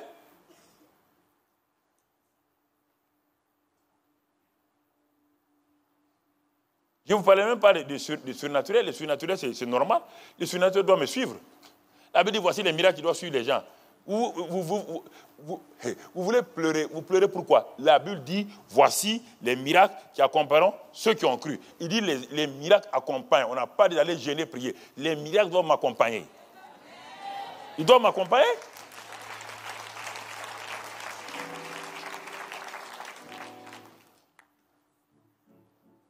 Vous la voyez assise là. Quand elle prie, les paralytiques se lèvent. Tout. Moi, je suis assis, je la regarde. Il n'y a rien d'étonnant. Il n'y a pas de sexe dans le Saint-Esprit là. Il n'y a rien.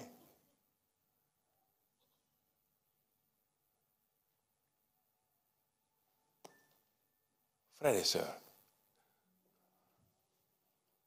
je vais m'arrêter là ce soir pour ne pas... Mais je voudrais vous parler sérieusement. Parler sérieusement. Une femme était assise à l'église. Elle et son mari. Le mari dit on doit rentrer à la maison. Ça ne va pas. Je sens quelque chose. Les enfants disent non papa, attends. Non, il dit on doit s'élever. Ils sont partis. Dès qu'ils ont ouvert la porte, ils sont rentrés, le feu était en train de partir. Ça c'est le Saint-Esprit. Parce qu'on les a enseignés. On les a enseignés. Dès qu'ils ont ouvert, ils sont rentrés, le feu avait démarré. S'ils étaient restés à l'église, à la fin du culte, ils avaient trouvé tout est parti.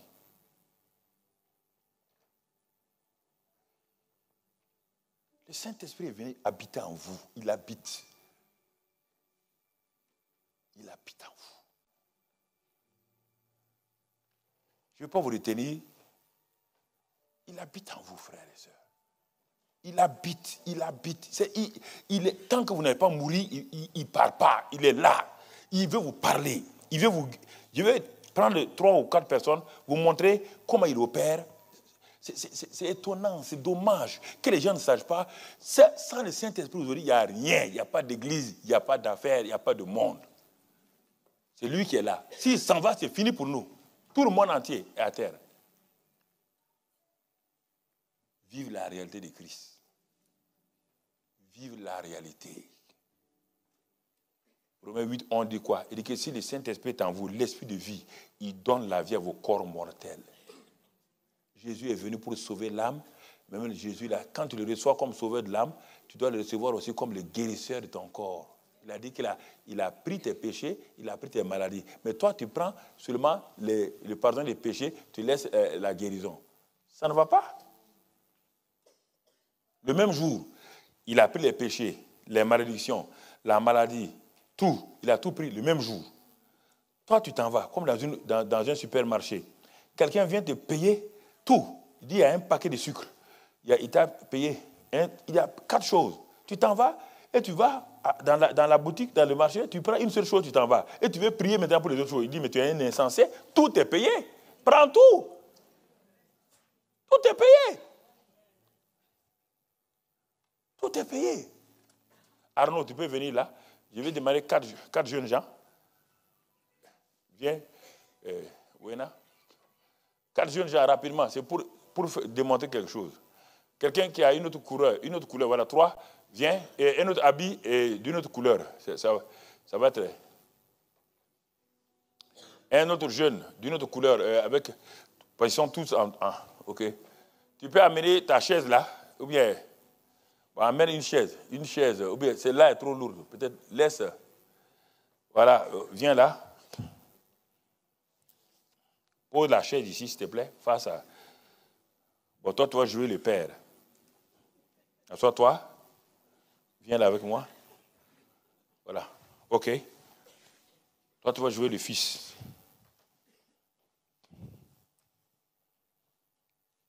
Il est dit que dans la Bible que le père est assis sur son trône. Le père n'a jamais bougé. Le père n'a jamais bougé. Et même quand il y avait le naufrage, Dieu était assis sur son trône. Le père ne bouge jamais. Lisez votre Bible. Jamais. Il ne bouge jamais. Quand il faisait la terre, là, il n'a pas bougé. Il n'est pas descendu pour maintenant, il va mettre la main à la pâte. Ça, c'est votre imagination. Dans la Bible, il n'y a pas ça. Ne travaillez pas dans votre imagination. C'est dangereux. Il faut que votre imagination soit alignée sur ça. Vous voyez, le père est assis et le fils est sorti de lui. Si tu dis dans l'Apocalypse, là, on dit, quand on parle de voilà le lion de la tribu de Judas, on a vu qui sortit. On a vu qui sortit. On a vu quelqu'un sortir d'où? À droite. Maintenant, Jésus est parti au ciel pour économiser, pour ne pas vous retarder. Jésus est parti au ciel. On dit qu'il est à la droite de qui? Du Père. Est-ce que Jésus est sur la terre encore? Il est sur la terre? Est-ce que le Père est sur la terre? Qui est sur la terre? Viens là. Le Saint-Esprit est sur la terre. Prenons cet homme-là, prenons ça comme un homme. Le Saint-Esprit, le premier homme, le Saint-Esprit est descendu. Comme le jour de la Pentecôte, là, il est venu dans les pierres, là. Ça représente les 120. Le Saint-Esprit est descendu, là. Il est rentré dans les 120, oui ou non? Il est rentré dans les 120. Mais est-ce que le Père a bougé? Est-ce que le Fils a bougé? Est-ce qu'il bouge? Ok. Maintenant, le Saint-Esprit qui est descendu ici, là. Comprenez? Comprenez, là. Le Père, plus tard, Pierre s'en va où? Pierre s'en va dans la maison de Corneille. Le Saint-Esprit a encore descendu. Mais le Saint-Esprit était en qui déjà? En Pierre. Il était déjà en Pierre, non? Le Saint-Esprit est le seul qui se démultiplie. Écoute maintenant. Je vais en voir deux personnes encore. Deux personnes. Deux personnes, s'il vous plaît, rapidement. Voilà. Même s'il y a 3, ce n'est pas un problème. Écoutez. Dieu dit, voici ces 120-là, ils ont reçu le Saint-Esprit. Le Saint-Esprit est venu habiter en eux. Donc, dans les 120, le Saint-Esprit habite. Mais lui, il est comme... il est dans Pierre. Maintenant, dans la maison de Corneille,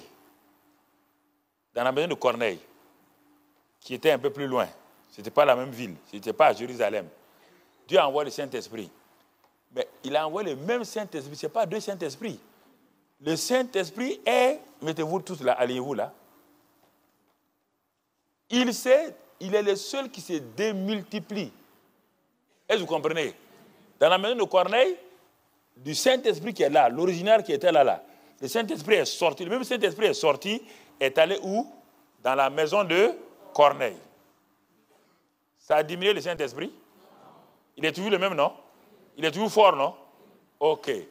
Plus tard, le Saint-Esprit est sorti, il est allé dans la maison de Simon, le coureur, où il y avait un homme appelé Saul de Tarse. Il est sorti et il est descendu. Voilà Saul de Tarse là-bas. Descends, va là-bas. Voilà Saul de Tarse. Il est parti là-bas. Ça a diminué le Saint-Esprit? Plus tard, le Saint-Esprit, là, il est sorti. Il est allé où? Il est allé en Afrique. Va, il est parti en Afrique là-bas.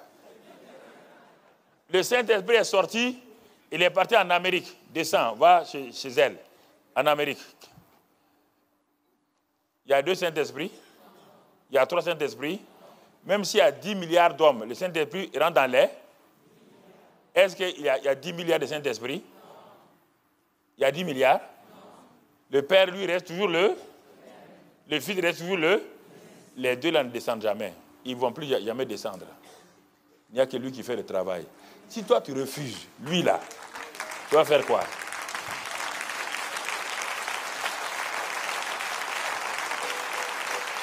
Si tu refuses le Saint-Esprit, là, tu veux qu'il fasse quoi? Qui va t'aider? Qui? Il ne peut plus t'aider. Il a tant aimé le monde qu'il a fait quoi? Son fils est parti, il est revenu, oui ou non? Il dit, papa, tout est accompli, oui ou non? Alors, lui, il ne descend pas, Qui va t'aider? Quand tu dis Jésus, Jésus, là, pourquoi tu dis Jésus? Jésus est là-haut, c'est Christ maintenant. Christ est dans le Saint-Esprit, là. Christ et le Saint-Esprit, c'est la même chose. C'est lui là qui s'en va partout. Et écoute-moi, tu as déjà entendu le nom du Saint-Esprit? Saint-Esprit a un nom. Lui, papa, là, on l'appelle parfois Jéhovah quoi? Donne-moi tous les noms, oui ou non? Lui, on l'appelle Jésus, on l'appelle Emmanuel, oui ou non? Tu as déjà entendu son nom? Pourquoi? Bah, lui, quand tu dis Jésus, qui répond?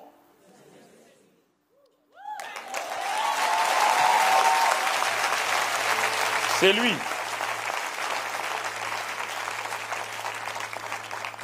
C'est pourquoi quand Jésus vient chez toi, ce n'est pas Jésus, c'est le Saint-Esprit qui a amené son image en toi. C'est pas. C'est ça.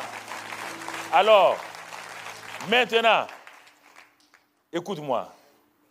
Quand Jésus est venu sur la terre, le Père était, je donne une image, hein, le Père était là-haut. Et le Saint-Esprit est descendu. Vous comprenez? Quand il est descendu là, Luc 3, 21, 22. Luc 4, 1, maintenant, il a dit quoi? Jésus rempli du... Il a été conduit par qui? Pendant 30 ans, Jésus a fait quelque chose? Pendant 30 ans, il a chassé un démon? Qui va le rendre capable? Et quand le Saint-Esprit l'a pris, il l'a amené où? Donc, Jésus suivait qui maintenant?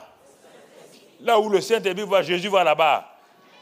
Et ce que le Saint-Esprit dit de faire, ce que Jésus fait, oui ou non? Pendant 3 ans et demi, Jésus n'a jamais désobéi au Saint-Esprit.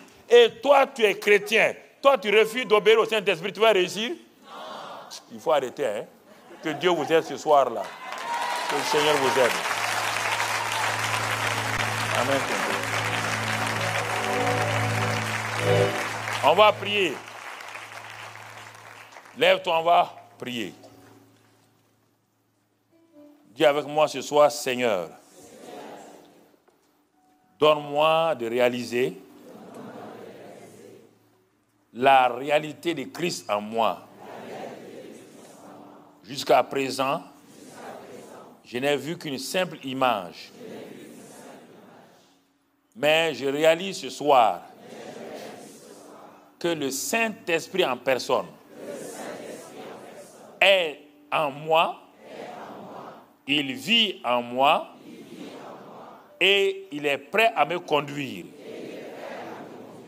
Saint-Esprit, ce soir, je décide volontairement de te reconnaître comme mon conseiller, mon conducteur, mon avocat, mon aide. Je te reconnais et tu vis dans mon esprit. À partir de ce soir, désormais, je vais t'obéir. Je vais apprendre à marcher avec toi. Car jusqu'à présent, j'ai marché dans mes propres pensées, sous la conduite des hommes. Mais je n'ai pas fait attention à ta présence en moi. Mais à partir de ce soir, Saint-Esprit, je me livre à toi comme un sacrifice vivant. Je refuse de me conformer à ce monde-là.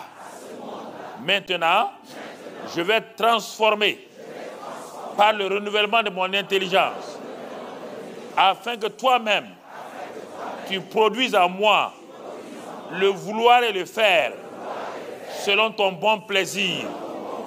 Car jusqu'à présent, j'ai fait ma propre volonté. Ça a été l'échec, l'amertume, les pleurs, la déception. Alors que toi, tu n'échoues jamais. Tu conduis toujours dans la vérité et pour la gloire de Christ. Merci Saint-Esprit. Je te fais confiance. Ce soir, je sais qu'en quittant ce lieu, non seulement je serai consciente que tu es en moi, que tu es avec moi. Désormais, je vais parler en langue pour que je sache que je parle la langue du Saint-Esprit, que le Saint-Esprit est en moi, qu'il vit en moi, qu'il vivifie mon corps, il guérit mon corps, il libère mon corps de toute pression. Saint-Esprit, maintenant, détruis toute maladie qui est dans mon corps. Restaure mon corps, car c'est toi qui as restauré le corps de Jésus qui est dans le tombeau pendant 3 jours. Si tu as pu restaurer le corps de Jésus, Tu peux restaurer mon corps. Tout virus, toute bactérie, toute tumeur, toute maladie dite incurable est détruite maintenant. Dans mon corps, je commence à participer au surnaturel de Dieu. Maintenant, la vie surnaturelle, la puissance surnaturelle, la gloire de Dieu se manifeste dans mon corps, même dans mon travail, dans ma famille, dans mon ministère. Les choses vont changer. À partir de ce soir, je m'en vais avec la réalité de Christ qui vit en moi. Je suis consciente qu'il est en moi, qu'il vit en moi. C'est pourquoi ce soir, je te remercie, Seigneur. Dans le nom de Jésus. Amen.